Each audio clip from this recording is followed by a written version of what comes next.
17 जुलाई को पंजाब में ऐसा क्या हुआ कि बल्ले से शेर भी जेर हो गए और एक बॉल से कई विकेटें भी गिर गईं। वो किसी ने कहा था ना, उल्टी हो गई सब तदबीरें, कुछ न दवा ने काम किया। ये सिर्फ पंजाब असेंबली की 20 सीटों पर इलेक्शन नहीं था, ये दरअसल रेफरेंडम था अदम एतमाद की तहरीक के खिलाफ, जिसका शायद अब खमियाजा सबसे ज्यादा मुस्लिम लीग नून और शरीफों को भुगतना पड़ेगा। ताकत का सरचश्मा बहरहाल अवाम ही होते हैं और मैंने हमेशा इनकी सियासी शऊर को माना है। तख्ते पंजाब के बाद बहुत सी बड़ी सियासी तब्दीलियां होने जा रही हैं, मगर एक बड़ा मुकाबला कराची में होने जा रहा है। देखते हैं 24 जुलाई को कराची की कुंजी किसके हाथ में आती है। पंजाब का इलेक्शन कई लिहाज से 2018 के आम इंतखाबात से बड़ा इलेक्शन साबित हुआ। इस वक्त इलेक्शन पर सवालात भी थे और तमाम तर मुश्किलात के बावजूद मुस्लिम लीग नून का वोट बैंक भी बरकरार था। अब इमरान खान को एक वाज़ेह नफ्सियाती बरतरी हासिल हो गई है। आइंदा होने वाले आम इंतखाबात से पहले मुस्लिम लीग नून को बहुत कुछ सोचना पड़ेगा। इस बार बेशतर लोगों ने बरसों बाद अपना वोट बरादरी, जात पात की बजाय पार्टी के निशान को दिया। मुस्लिम लीग के लिए ये सबसे बड़ी शिकस्त इसलिए भी है कि खुद इनकी जमात के उन उम्मीदवारों को टिकट देने जिन्हें नाअहल करार दिया गया था और जो 2018 में आजाद उम्मीदवार के तौर पर जीत कर आए थे, मगर अब वो इनकी हिमायत से भी ना जीत सके, क्योंकि पार्टी के लोगों ने या तो घर बैठना मुनासिब समझा या पीटीआई को वोट दे दिया। को वोट दिया। कहा था कि अदम एतमाद की तहरीक एक गलत सियासी फैसला है। इन्हें इमरान का 1 साल बर्दाश्त नहीं था, अब शायद 5 साल बर्दाश्त करना पड़े। वैसे तो सियासत पलटते देर नहीं लगती, मगर हमारे सियासी बुजुर्गों ने अपना तो नुकसान किया ही है, आने वाली नस्लों के लिए भी मुश्किल खड़ी कर दी है। अब ये XY का जमाना नहीं। अगर जुल्फिकार अली भुट्टो ने एक आम आदमी को सियासी शऊर दिया, बोलना सिखा दिया, तो इमरान खान ने कुछ और किया हो या ना हो, इनको लड़ना और बैलेट बॉक्स के जरिए तब्दीली का रास्ता जरूर दिखा दिया है। अगर हमारी सियासी जमातें 2013 और फिर 2018 के इलेक्शन का तज्जिया सही मानों में करती तो इन्हें शायद आज इस सूरत हाल का सामना ना करना पड़ता। खैबर पख्तूनख्वा में 2013 में जब पहली बार पाकिस्तान तहरीक इंसाफ की हुकूमत आई तो वाज़ेह था कि इनकी फतह के पीछे अफगानिस्तान में अमरीकी इत्तेहादियों की मदाखलत के नतीजे में जंग में पाकिस्तान की शिरकत पर इसकी पोजीशन थी। इसको उस वक्त वैसी ही कामयाबी मिली जैसे 2002 में मुत्तहिदा मजलिस अमल को मिली। दूसरी बड़ी वजह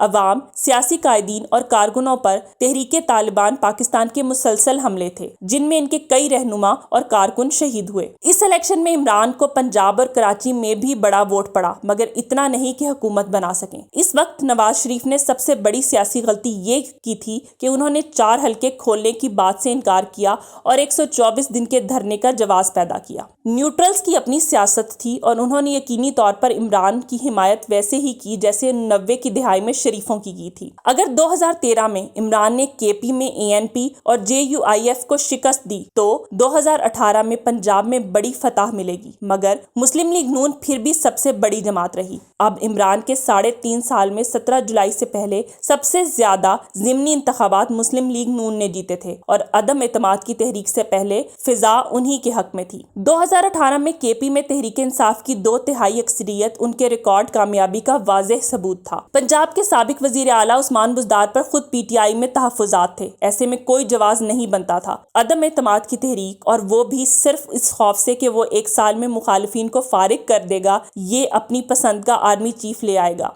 अब तो ये सारे काम ना करने की पोजीशन में होकर भी इसने मुखालिफिन को तो अवामी तायीद से फारिग कर दिया। इस पूरे हुकूमती इत्तेहाद में अगर कोई पार्टी अभी तक सेफ है तो वो PPP है, जिसके मुस्लिम लीग काफ से भी बेहतर ताल्लुकात है और मुस्लिम लीग नून से भी। उसकी सिंध हुकूमत भी महफूज है, बल्कि बल्दियाती इलेक्शन में देही सिंध के साथ साथ इसे शहरी सिंध में भी बल्दियाती इलेक्शन में अब तक सखर, नवाबशाह, मीरपुर खास में कामयाबी तकरीबन मिल चुकी है और 24 जुलाई को बदीन, हैदराबाद और कराची में भी बड़े चैलेंज के पर मौजूद है। PTI ने अब तक चूंकि अंदरूने सिंध सियासत की ही नहीं और ना ही किसी दूसरी जमात मां सिवाय जमीयत उलमाए इस्लाम, तो PP को अब तक बड़े चैलेंज का सामना नहीं हुआ। कराची में बड़ा मार्का होने जा रहा है 24 जुलाई को और फिर NA 254 में ज़िमनी इलेक्शन डॉक्टर आमिर लियाकत हुसैन मरहूम की सीट पर। इन दोनों इंतखाबात में तहरीक इंसाफ भरपूर अंदाज में मौजूद है। पंजाब के नताइज का नफ्सियाती फायदा भी इसे हासिल हो सकता है, मगर बल्दियाती इलेक्शन में सख्त मुकाबला है। तमाम 26 टाउन्स में PTI के अलावा PPP,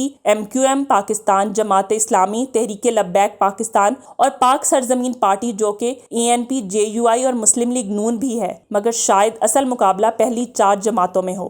2015 میں MQM کے میئر تھے جناب وسیم اختر، مگر اس بار جماعت کے اندر کے معاملات اتنے خراب ہو گئے ہیں کہ کراچی کا تاج پہننا مشکل لگ رہا ہے۔ جماعت اسلامی نے ان برسوں میں خاصا کام کیا ہے، تنظیم اور پبلسٹی میں ان کا ثانی نہیں۔ ان کے ناظم حافظ نعیم بہت محنتی شخص ہے، مگر ہمیشہ کی طرح جماعت کا مسئلہ عوامی تائید رہا ہے، جس کی کئی وجوہات ہیں۔ PPP کو یقین ہے کہ وہ 8 یا 9 ٹاؤن جیت جائے گی۔ اگر وہ میئر کی دوڑ میں ہوئی تو پرانے کارکن نجمی عالم ان کے امیدوار ہو سکتے ہیں۔ PTI کے لیے یہ الیکشن جیتنا کئی لحاظ سے اہم ہے۔ ان کے 2018 میں کراچی میں 14 MNA اور 25 MPA ہیں، اس لحاظ سے انہیں بڑی کامیابی حاصل ہونی چاہیے، مگر پارٹی کے اندر کے معاملات خاصے خراب ہیں۔ بہرحال عمران خان کراچی آ کر کیسی مہم چلاتے ہیں، اس سے فائدہ ہو سکتا ہے۔ تحریک لبیک ایک سرپرائز پیکج ہو سکتا ہے، مگر میئر یا پارٹی کی دوڑ میں ذرا مشکل لگتا ہے۔ امکان اسی بات کا ہے کہ میئر اور ڈپٹی میئر کسی 2 جماعتوں میں اتحاد سے ہی آئے گا۔ یہ PPP اور MQM کا بھی ہو سکتا ہے اور جماعت اور PPP کا بھی۔ سیاست میں سب چلتا ہے۔